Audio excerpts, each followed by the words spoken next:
Manchuria is right around the corner with announcements, leaks, balancing changes, and complete ignorance of severely game-breaking problems. The update comes with several cool weapons and vehicles, but I can't help but notice that for an update that brings Soviet versus Japan fights, it is lacking in both a lot of Soviet and Japanese equipment. That being said, I am here to fix that. Hello and welcome, this is your favorite meta tweaker and equipment analysis enthusiast, and here are 5 things I would add to the new Manchuria update. Starting off, let's begin with something that should have been added a long time ago. Some of you may recognize it from the time when Japan was first announced to be receiving the Offenrohr, the captured weapon, as many people have suggested that instead of the Offenrohr they will receive this weapon, despite it having nowhere near the penetration values, just because people didn't bother to check the stats before forming their opinion. The weapon, of course, is the experimental 90mm Type 4 rocket launcher, which was an upgraded version of the 70mm Type 4 rocket launcher that we have currently in-game at BR2. I vaguely remember that it had 120mm penetration capabilities, but I honestly can't find where I found this information, thus I am resorting to respectfully repossessing the data from the Slacker's video, as he's one of the very few people I know I can rely when it comes to digging up really obscure data.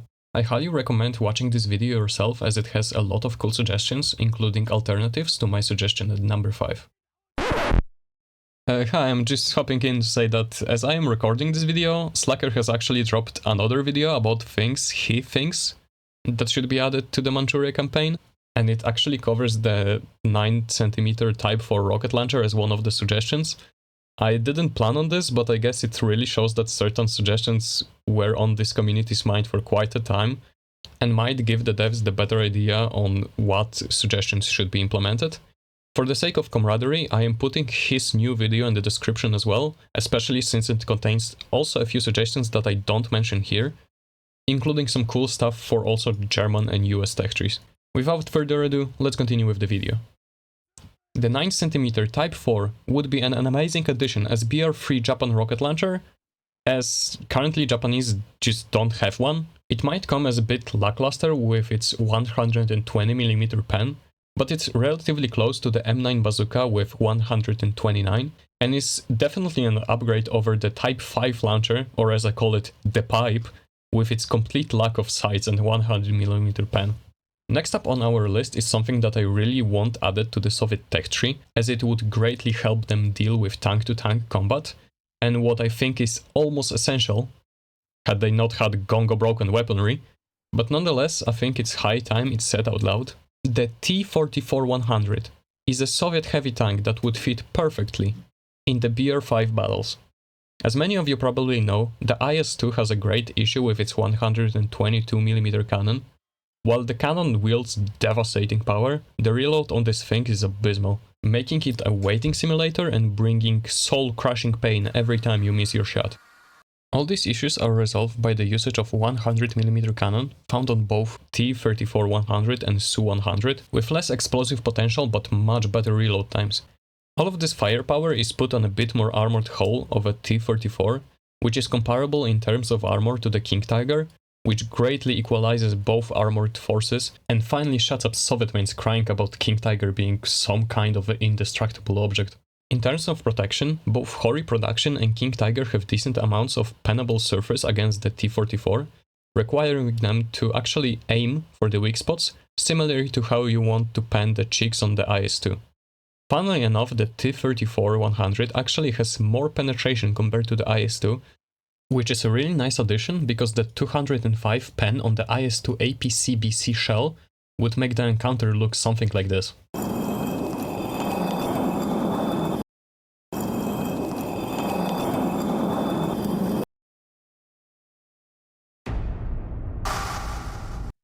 This also helps with the upcoming Ferdinand that has 200mm front plane, that they wanted to put in BR4 initially but switched it to the BR5 after some complaints. When we are in the vehicle category, it's high time that Japan finally gets a good BR5 attacker.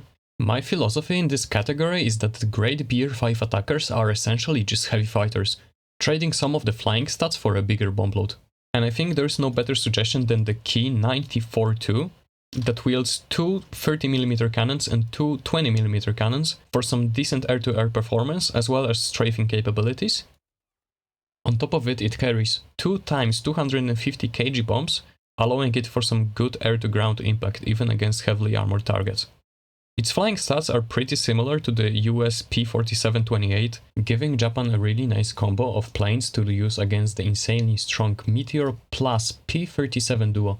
There is also an extremely, and I mean extremely cool suggestion made by the Emperor Yoshiro on the forums, suggesting the N1K1JKB, or JB, that holds total of 6 Type 3 Mark I Japanese rockets, as well as a singular 250 kg bomb. More information about this plane can be found in the forum post as well as in the aforementioned Slacker video, as they talk about this exact model. I won't be getting into much detail though, because the thing is that this version of the plane does not exist in War Thunder, at least as far as I know. And I don't have high hopes for devs to actually put a plane that's not a War Thunder port into the game, so I'm just sticking with the Keen 94-2 suggestion. Speaking of planes, as many of you know, the BR5 Soviet attacker plane Ilyushin 10 sucks. It's slow, it doesn't hold that much armament, it turns bad, it accelerates slow. Compared to the D-12, despite its really broken flight model that hasn't been fixed despite numerous reports, it delivers bombs at a snail's pace. If I was planning on being a flying brick, at least I would choose a flying brick that explodes 3 times as many people per turn. That being said, I wanted to find some good speed, good bomb load, but mediocre turn rate plane for the Soviets. But it's almost goddamn impossible. For whatever reason, the Soviets planes from War Thunder are either fast, armed, or post-war. If it's well armed, it's slow. If it's fast, it has no bombs. At some point I was seriously considering just moving the E-185 to the attacker role, but people do like this plane and I didn't want to just move things around like that. And piece of people that actually use this plane, but then I hit a jackpot. I noticed that E-185 actually has 2 different variants. The current one in the game is the M82 variant that uses Shvedstov M82 engine and reaches max speeds of around 620 km per hour. But there also exists Istribitiel 185 with M71 engine that essentially holds identical bomb load and armament, but reaches top speeds of 680 km per hour. It would have been a nice way to get some fast interceptor attacker into the Soviet tech tree without having to steal one of the fighter class planes, even if it means having essentially the same plane twice but in 2 different roles. Because honestly, I have no idea what else could be put in. I mean, it didn't stop the devs from putting P-38 as an attacker in BR2, only to change their mind in BR3, so why not do the same for the Soviets? They won't complain, I hope. And finally, we are back on the ground with our 5th and final proposition, a Japanese infantry rifle. As you might know, Type K is not a typical select fire, as it holds 10 more rounds and is generally more accurate, but has lower damage and higher damage drop-off, making it one-shot only up to 21 meters, when other select fires have 68 meter one-shot. Or you know, it's one of the worst select fires in the game because of a cosmetic. Nevertheless, the weapon is pretty gimmicky and really fun to use. That's why I really want the weapon to stay as it is. And instead of tweaking its stats, I want to propose a second select fire rifle, as Japanese tech tree only has one. I think the best fitted for this role is the FN Model 30, a Belgian BRR copy featuring 20 round magazines. A number of them were purchased by the Chinese, likely chambered in the 7.92mm Mauser cartridge. A number of them was very likely to be captured by the Japanese during the invasion of China. There's even one weapon tagged to be chambered in the 6.5 Japanese Arisaka, but there's not really a lot of evidence to really support that, and since the Japanese use the KE7 already chambered in the Mauser ammunition, I don't really think it would be a problem to have an FN 1930 be a Mauser caliber select fire. It would have 15.3 damage upgraded and 600 rate of fire unupgraded, or 660 upgraded, which is essentially what the rate of fire of FLT 4020 is. The only thing that differentiates it from other select fire rifles is that it didn't come with a semi-automatic firing mode, which is not typical for other select fire rifles, but it did come with 2 different firing modes, one being auto, with the aforementioned 600 rounds per minute, and slow auto, with around 350 rounds per minute.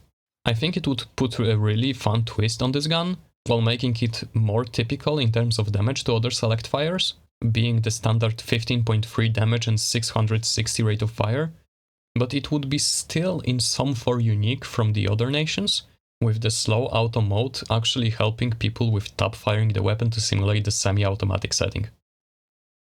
That's all I have for this video. Of course, there's much more to be added and rebalanced, but that will come in time. Please share your thoughts, concerns and hopes for the new Japanese-Soviet front, what it will bring us, and in your opinion, what else would fit within this theater.